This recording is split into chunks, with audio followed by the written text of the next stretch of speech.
Hey guys, YouTuber 100 here, and now here's my review of the 1994 Royal Rumble. This is not just of the match, this is of the entire show.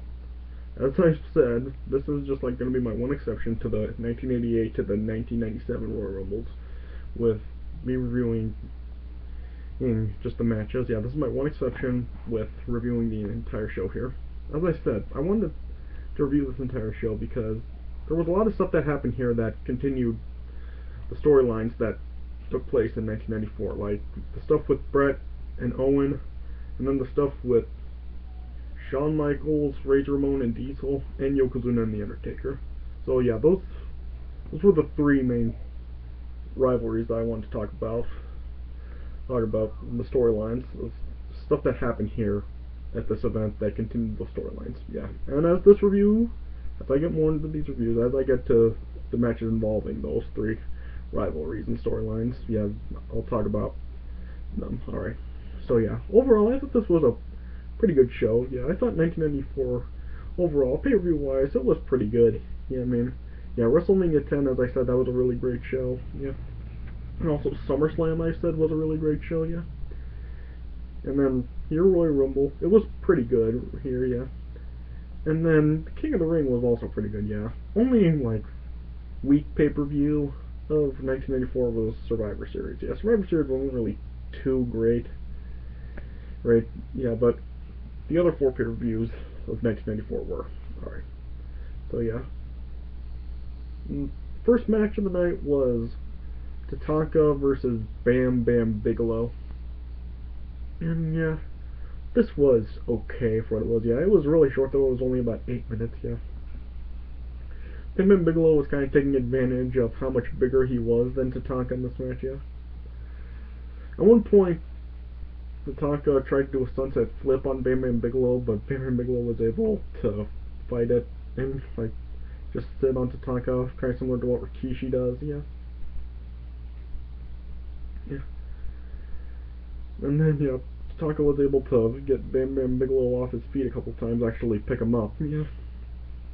And then at the end of this match, Bam Bigelow missed a springboard moonsault on Tatanka. And really, Bam Bigelow was really trying to be a very acrobatic wrestler for his weight, yeah. But yeah, and then Tatanka then got a splash on Bam Bigelow, and he won. So yeah, it was okay for what it was. I give this about 2.5 stars. And then next up we got the Tag Team Championship match. The Quebecers defending against Bret and Owen Hart, yeah. And this was just kind of when hostilities began, Bret and Owen began, yeah. A couple months earlier at Survivor Series, Owen was blaming Bret for his elimination in the Survivor Series elimination match, where it was all four Hart brothers against Shawn Michaels and his Knights, where Owen Hart was the only one eliminated on the Hart team, as I said, yeah. Yeah. And then over the Christmas holidays, they appeared to make up for what happened there, yeah. And then, yeah, here they challenged the Quebecers for the tag team titles, yeah. And yeah, this was pretty good right here, yeah. Both teams, Bret and Owen and the Quebecers, both did a lot of double team moves. Ooh, yeah. And yeah, Owen did a good job here, yeah. He got the sharpshooter in on one of the Quebecers, yeah. I forgot which one was which. I know their names, Jacques and Pierre, yeah, but I just forgot which one was which, so yeah, I'm not gonna be calling them by their names, yeah. And then at one point, as Owen was holding one of the Quebecers on one side of the ring, Bret was running over to the ropes, and then Johnny Polo, who was the Quebecers manager, he pulled the ropes open and Bret went through and hurt his knee. And then, yeah, the Quebecers were just continuing to attack his knee some more, yeah. And Owen really wasn't helping very much. He was just trying to tell the referee to do something, as he was just like kind of like standing around. Yeah. And the Quebecers used like a chair on Bret's knee, and they used Johnny Polo's golf club or whatever it was, yeah. And then when they got him back in the ring, they were just basically targeting his knee for the rest of the match, yeah. Then Bret Hart fought off the Quebecers, And then he had an opportunity to tag Owen, but instead he just tried to go for the sharpshooter, but he just couldn't do it. He just let it go, because, yeah, he just had the bad knee. And then the ref just called for the bell, said the match couldn't continue, and the Quebecers won. And then Owen was just irate right there, yeah. Yeah, as Bret was trying to get up, Owen wasn't helping him at all. He was just telling Bret off, saying he should have tagged him in. Yeah, and then when Bret got back up, Owen then kicked Bret in his bad knee, yeah. And this was really the mark of Owen's real heel turn in the WWF 1994, yeah. And yeah, this led to like their match at WrestleMania 10, and yeah, all the other stuff that happened in 1994, yeah. And as Owen was walking back, he was talking into the camera, saying that Bret was just trying to be a hero, and that he's too selfish to care about Owen, yeah. And then, yeah, a bunch of officials were trying to help Bret, and Ray Virgil was trying to interview Bret Hart about his thoughts on what happened, but nobody would let him. And yeah, Ray Virgil was then saying it's uncertain if Bret would be in the position to participate in the Royal Rumble. Yeah. Now, as Bret was being stretchered to the back, Owen had his post-match interview with Todd Pettengill, and he was saying that Bret is too selfish to care about him, and Owen thought he had the best partner in the world, and Bret was just trying to be a hero with the sharpshooter. And Owen then said that was why he kicked his leg out of his leg. Yeah. Yep. And then, yeah. And people thought that Bret wouldn't be able to be in the Royal Rumble, so yeah. People really thought Bret's chance to go to WrestleMania for the title was pretty much ruined by Owen, yeah. And still, good match. I give it about 3.5 stars. Then next up was the Intercontinental Championship match. Razor Ramon defending against IRS. I thought this was good for what it was, yeah. I mean, this was only like 11 minutes, but still good. Yeah, it was a really good back and forth match here, yeah. Yeah, I mean, this isn't really too memorable with Razor Ramon and IRS. This is really more known for what happened here involving Shawn Michaels and Razor Ramon. Yeah, this was kind of this was during the time where Shawn Michaels was claiming he was the true Intercontinental Champion. Yeah, and this was kind of leading up to the Razor Ramon and Shawn Michaels ladder match at WrestleMania 10. Yeah, so yeah, but I'll get to that in a second. Yeah, but yeah, this was a pretty good match right here. Yeah, one point, I think IRS was trying to dive on Razor Ramon, but Razor Ramon got his foot up and kicked IRS in the face. Yeah, and then yeah, Razor Ramon was trying to Irish whip IRS from the corner, but then IRS reversed it and Irish whipped Razor Ramon just right back into the referee, and the referee got knocked out. And IRS tried to hit Razor Ramon with his briefcase, but Razor Ramon dodged it, and Razor Ramon hit IRS with the briefcase, and he went for a cover, but the ref was still out. Then Razor Ramon tried to go for the Razor's Edge, but then Shawn Michaels came in and nailed Razor Ramon in the head with his bogus Intercontinental Championship belt. Yeah. Then, yeah, knocked out Razor Ramon.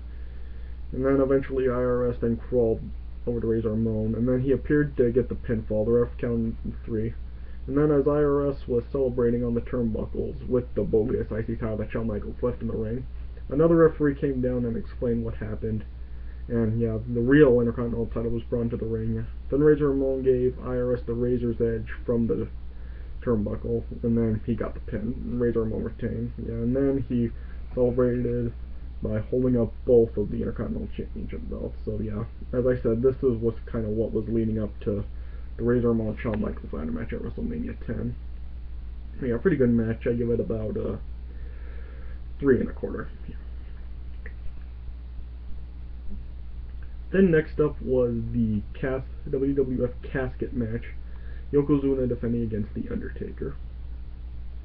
Yeah, I thought this was this was a good match right here. Yeah, this was probably one of Yokozuna's best matches in his WWF career, which I really don't know what that's saying, because yeah, Yokozuna didn't really have that many great matches during his WWE career. Yeah, but yeah, this one I'd say was one of his best ones. Yeah. Yeah, and Yeah, like, right at the beginning of the match, Undertaker, I think he either clotheslined or kicked Yokozuna in the face, and then Yokozuna just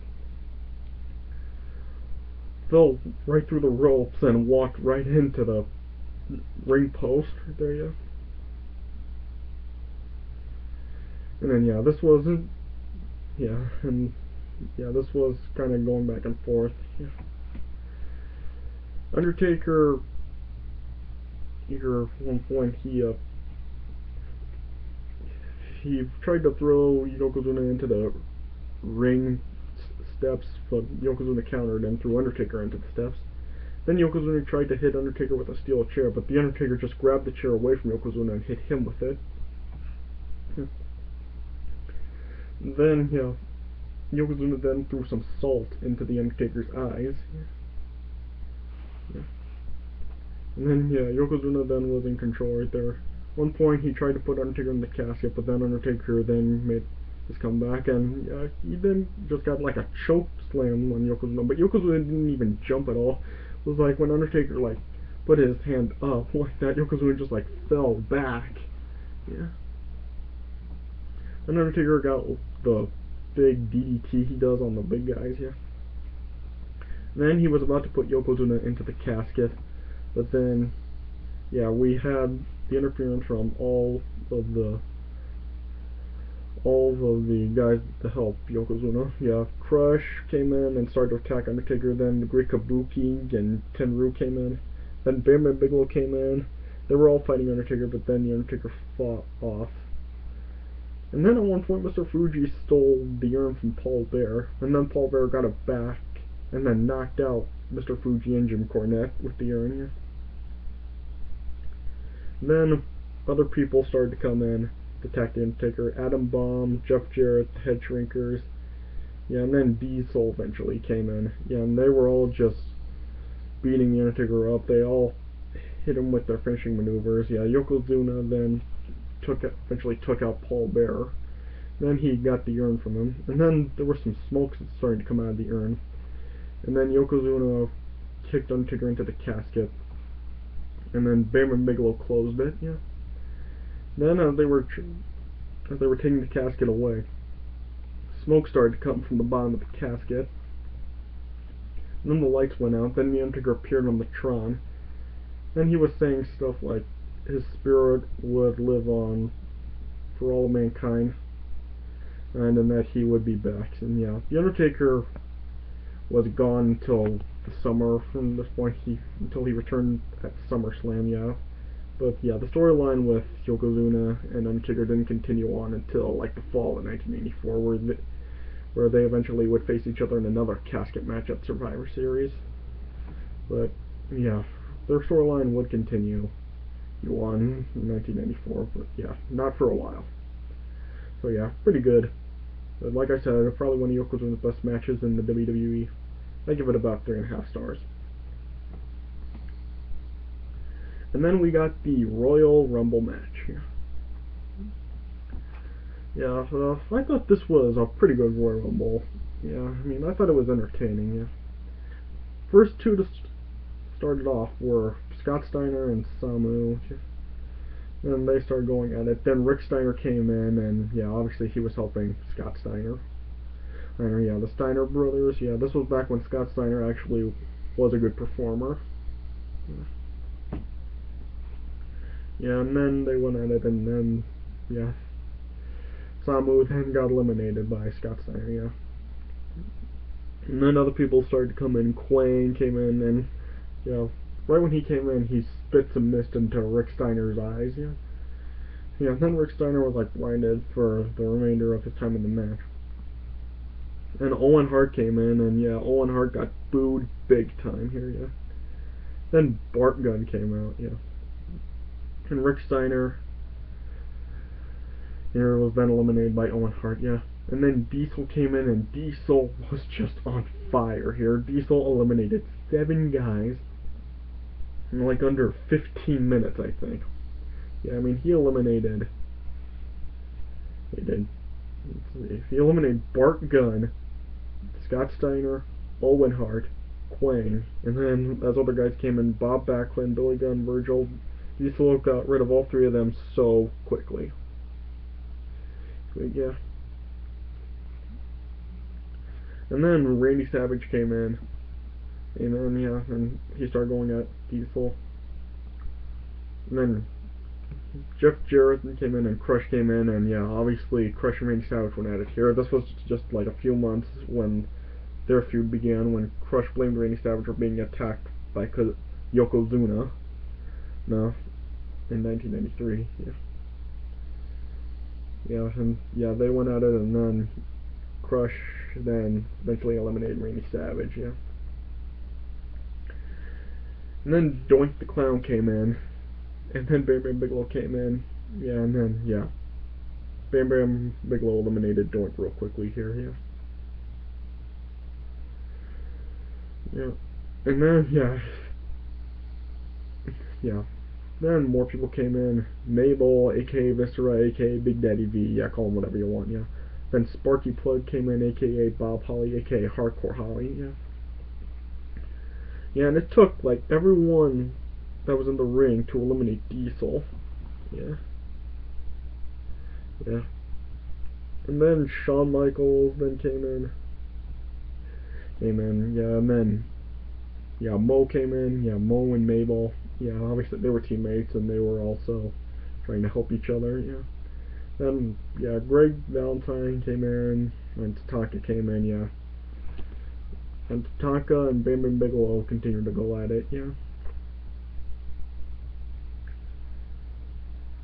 Yeah. Yeah, and then, yeah, the Great Kabuki came in, and then, yeah. Oh, yeah, I forgot to mention, yeah. I think it was, like, somewhere at the halfway point in this match or something, where it showed Lex Luger being attacked in the back by Kabuki and Tenryu, yeah. So, yeah. People were wondering whether or not Lex Luger would be able to continue in the match, yeah. But yeah, anyway, going back to what I was saying, yeah. And then it took, like, everybody that was in the ring except Mo. There was Great Valentine, Tatanka, Kabuki, Crush, Bam Bigelow, Sparky Plugg, and Shawn Michaels. It took for all of them to eliminate Mabel, yeah. Then Lex Luger then came in, and he got rid of the Great Kabuki. Yeah, and then Tenryu came in. And then, yeah, Bastion Booger was supposed to be out, but yeah, he didn't compete. Yeah, he just didn't show up.